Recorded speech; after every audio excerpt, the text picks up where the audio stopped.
Boa tarde a todos. Em primeiro lugar, eu quero manifestar a minha gratificação, a honra de estar participando de um evento de tal envergadura. Realmente, o que eu tenho a trazer a vocês é muito, muito menor do que eu estou levando daqui. Grandes surpresas, muito gratificantes, porque com quase 4 décadas de atuação profissional, lidando com pessoas com dificuldades emocionais, sofrendo dores, aprendi a respeitar muito o ser humano. Mas aprendi também a ver a aldeia global que hoje é o mundo. E muitas vezes, não posso negar, me angustiei pelos desvarios que o próprio ser humano faz com os seus irmãos, vendo a violência ser banalizada, vendo os grandes valores serem ridicularizados. E eu sempre me questionei será que eu vou ter um momento na minha vida em que eu possa olhar nos olhos dos meus filhos, dos meus netos, e certamente bisnetos que estão perto, mas que eu possa olhar nos olhos deles e dizer, com sinceridade, com fé, vale a pena ser honesto, vale a pena ser digno, vale a pena ser nobre, vale a pena amar e ser amado, mas dizer isso com fé. Mas eu não posso negar que eu balançava. Você já sabe o que eu vou falar, mas talvez esteja um pouquinho esquecido na essência de cada um. Me permito fazer uma pequena viagem na mente, mas eu pediria a todos vocês que deixassem o lado direito, o hemisfério cerebral direito, mais ativo agora do que o esquerdo. Porque desde que nascemos, toda a educação escolar, acadêmica, é um exercício do lado cerebral esquerdo, negligenciando o direito. E o esquerdo, o hemisfério cerebral esquerdo, é o responsável pela lógica, pelo objetivo, pelo tangível, pelo concreto. E o direito é pelo intangível, é o contrário, pelo abstrato, pelas emoções, pelo sentimento, pelo afeto, pelo amor. Nós viajamos no yoga, nós viajamos quando vamos dormir. O próprio sonho é exercício do lado cerebral direito. Então deixe um pouquinho livre. Imagine o nosso universo no começo da criação. Não este universo, não o começo deste universo, o começo do primeiro universo. E se pode dizer que é infinitamente para trás outros universos que existiram. O Big Bang desse universo não existiu. Ele foi contestado e foi provado, não existiu. Não existiu uma explosão, existiu uma grande dilatação. Estava tudo condensado, comprimido, denso. Todo o universo, todos os átomos, tamanho de um átomo. Tudo estava unido, mas não unificado. Havia união, mas não unificação. Estar junto de outra pessoa não quer dizer se relacionar com ela. Por isso que eu achei muito bonito aqui todos nos intervalos se comunicando, foi incentivado isso. Estar junto não quer dizer estar se relacionando. É o amor entre as pessoas que faz se relacionar. Então, tudo se expandiu e aí veio o sentido dos universos. Qual o sentido? Qual é o sentido da vida, da existência do ser humano? É evoluir. E evoluir é transformar e transformar-se. É evolucionar. É aprender. E hoje estamos aqui todos aprendendo a amar e ser amado. Não há outra lição para aprender. Se aprendeu, ótimo. E aí vem o problema e talvez o conteúdo fundamental. As ciências nos ensinaram muita bobagem. Muita coisa errada. Quantas provas foram depois contraditas? O próprio Hipócrates, pai da medicina, todo mundo era histérico, só as mulheres eram histéricas, porque tinha o útero virado. Hísteros é útero. Quando casasse, o útero voltava para o lugar. Por isso que quando casar, sara. Quem casa com uma histérica vai ver o que é bom. Não sara nunca. E não é só mulher, os homens são histéricos também. Mas nos ensinaram muita coisa errada, mas não importa, ninguém é infeliz pelos erros e nem pelas mentiras da história. Nós somos infelizes porque nos ensinaram a amar errado. As religiões nos traíram. Os nossos pais nos mentiram, não por culpa deles, eles não sabiam, coitados, queriam dar de tudo de bom para nós. E nós aprendemos a amar errado. Nós aprendemos pelos livros que distorceram as religiões, porque não tem um manual, nem uma Bíblia, nem um código sagrado, nem um evangelho, nem nada que não houve distorção do próprio mestre. Cristo não criou o cristianismo, Buda não criou o budismo.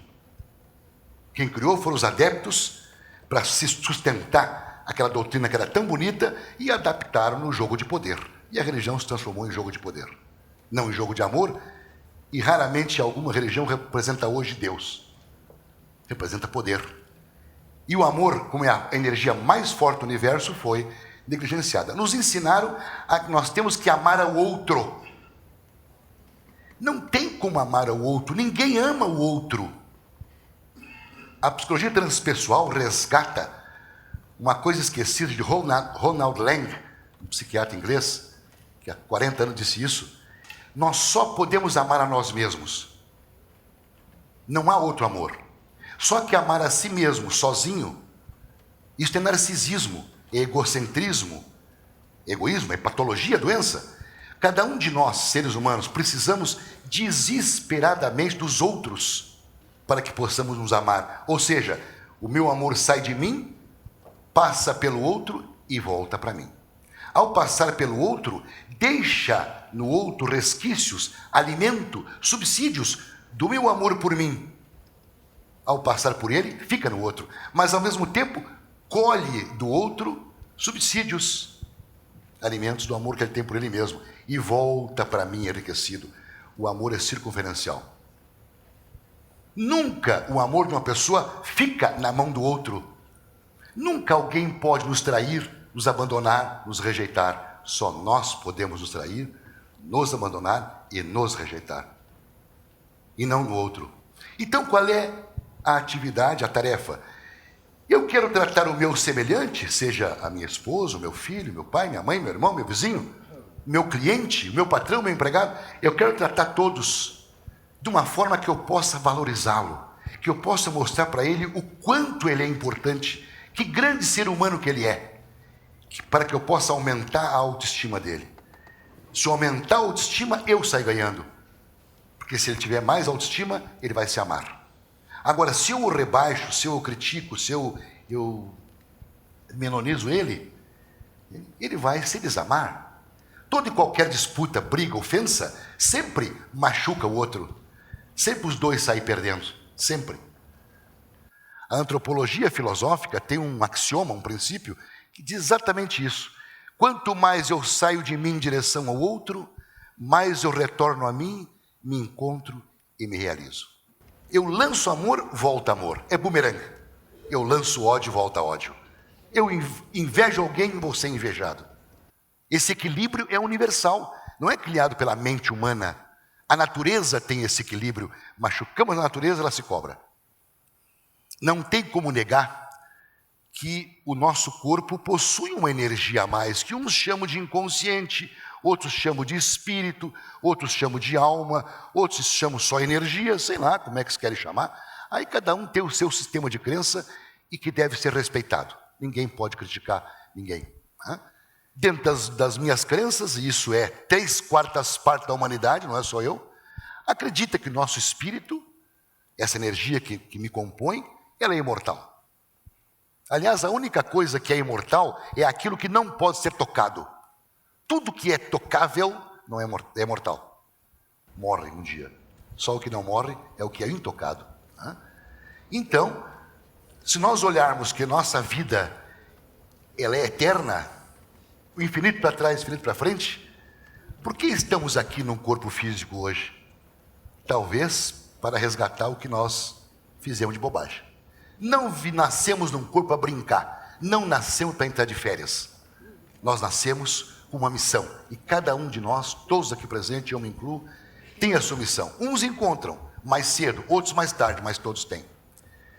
Mas nós temos que partir de um princípio, e eu parto desse princípio, e me adonei, vamos dizer assim, dessa priori, de um sábio que eu conversei, e perguntaram para ele, pô, mas tu é um cara tão importante, tu não devia morrer. de viver o resto da vida. Quando é que tu vai parar de ajudar os outros? E ele respondeu: vou parar de ajudar até que a última lágrima seja derramada. E eu parti, a partir daí, a perseguir a última lágrima. Tenho plena consciência que jamais vou encontrá-la, mas plena consciência também que ela existe, talvez escondida nos confins do universo. Enquanto eu não encontrar esta gotinha, essa lágrima de dor, a última, eu vou secando suas irmãs. E como seco suas irmãs? Fazendo bem às pessoas, respeitando não só as pessoas que eu amo diretamente, que eu estou envolvido, que passo meu amor por eles, mas respeitando a plantinha do meu jardim, da Francisca, né? Respeitando, entende, os animais, as águas, respeitando a minha roupa. Quer dizer, amor não é uma coisa dirigida só para um objeto. Isto é o amor incondicional. Só que o amor incondicional absoluto, não estamos prontos ainda. Só poderemos amar de forma incondicional quando nós abdicarmos do próprio ego. Não é para o nosso bico ainda. Precisa muita evolução. Mas estamos num caminho evolutivo. Vocês que estão aqui presentes já estão demonstrando um caminho evolutivo. Já se tornaram merecedores porque vieram buscar alguma coisa. Quem procura, acha. Então, meu tempo está esgotando, né? Acho assim que tudo é importante, mas o sentido da vida é o mais importante, o motivo da existência, que é o aprender a amar e ser amado cada vez mais.